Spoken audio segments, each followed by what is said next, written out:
Voter enrollment numbers released yesterday show that Democrats hold an edge over Republicans here in New York.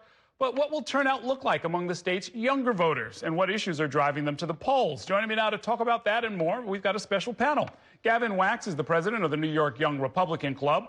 Hunter Rabinowitz is the president of the Brooklyn Young Democrats. Thank you both for being here. And I guess I'll start with you, Hunter. What are the top issues in the election for young people? Why should they care, and why should they back the candidates of your party?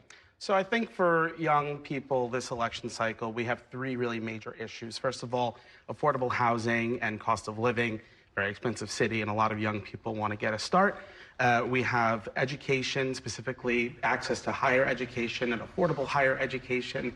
And number three is access to reproductive rights. I think in this cycle, especially after the Dobbs decision this June, it's really important that a lot of young people are going out there and voting for candidates they know will protect all three of these issues. And so for Republicans, what does it look like for younger New Yorkers? Well, there's certainly some parallels. I think obviously the affordability crisis is something that crosses party lines. We've seen a mass out-migration rate from the state of New York for many years, many of them young people looking for greener pastures in other states for economic reasons. Obviously, crime is impacting all New Yorkers of all ages, all stripes. This has been a massive issue. And I also just think the general malaise of the state. I think there's a lot of issues that have been, reigning supreme, from corruption to the, our institutions, to the state of our public transportation, a lot of other issues in the city or statewide. But people want to see change, young and old, and I think that's why we're going to see a wavier this cycle. And so when it comes to the Republican pitch this year, this is something I've been wondering about for a while. Is it specific policies, or is it more the general sense that if you want change, you've got to change the leadership? So let's just make a change and we'll work out a lot of the details later. Well, my hope would be that we have a full policy prescription for all the different issues. I think on crime, we have a very holistic policy plan to tackle crime with bail reform and repealing that, bringing back cash bail, et cetera. And obviously on the affordability issue, I think it's about bringing some economic competition back to the state in terms of our regulatory environment, our tax environment, and so on and so forth. So there's certainly a lot of policy prescriptions that we can implement here in the Empire State. We can look to other states that have been doing very well in these areas, and hopefully we can bring them to our shores. So Hunter, similar kind of question. If people are dissatisfied with what's happening, they don't like the crime, they don't like the corruption that they see in the Capitol, they don't like the state of the economy and so forth, isn't it fair to blame the party in power? Well, I think what is important to understand is that there's plenty of Democrats that are in office, and since 2018, especially with the defeat of the Independent Democrats Caucus, the IDC, we've really seen an increase in really effective legislatures throughout New York City and throughout New York State, and we've seen a lot of their impacts over the last few years. Obviously, the pandemic across the country has really affected economic issues, has affected issues of crime.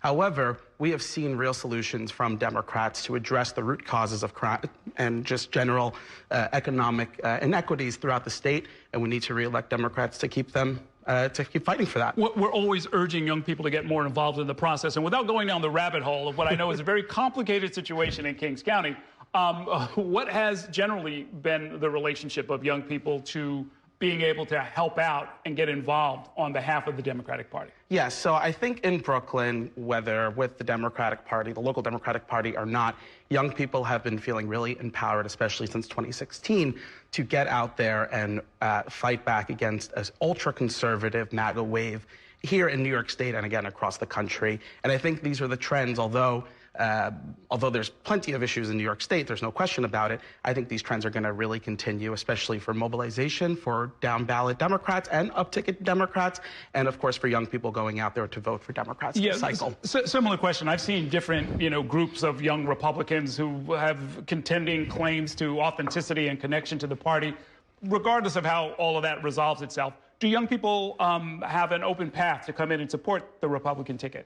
I think so. I think there's a lot of young candidates on the ballot, up and down. A good friend of mine is running for state senate in Queens, Stefano Forte.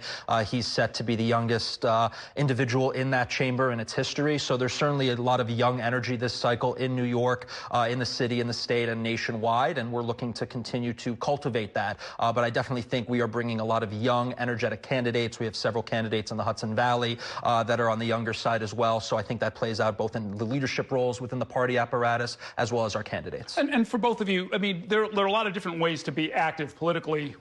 You know, there's protests and there's working inside government and there's working inside of different organizations. Why'd you choose this path? Why the Young Republicans?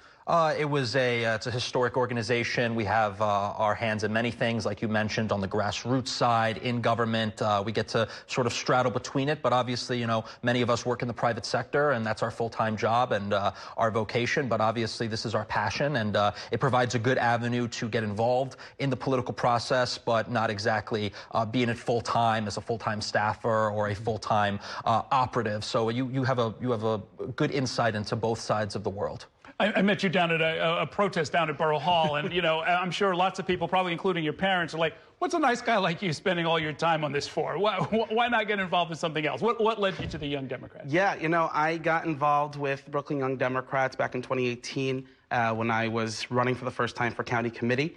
And, you know, that really changed my life. I saw a pathway for young people through young leaders like Christina Doss, John Wasserman, a whole bunch of people who are involved in campaigns to really make impacts in Brooklyn. And that's why I joined Brooklyn Young Democrats. And here I am now. Okay. I gave over a fair chunk of my life to a similar pursuit, so I get it for both of you. Before I let you go, what's the website? Where should people go if they want to get involved? Absolutely. Well, thank you for having me. The website is nyyrc.com. We are the New York Young Republican Club. We are the largest and oldest Young Republican Club in the country, going back to 1856 with our roots.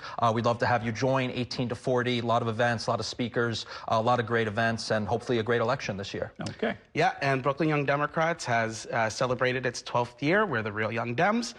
You can follow us at BK Young Dems on Twitter and on Instagram, Facebook. Our website is bkyoungdems.org. Hope to see you at the next meeting. Okay. Best of luck to both of you. We'll see you out on the campaign trail. Let's take a break now.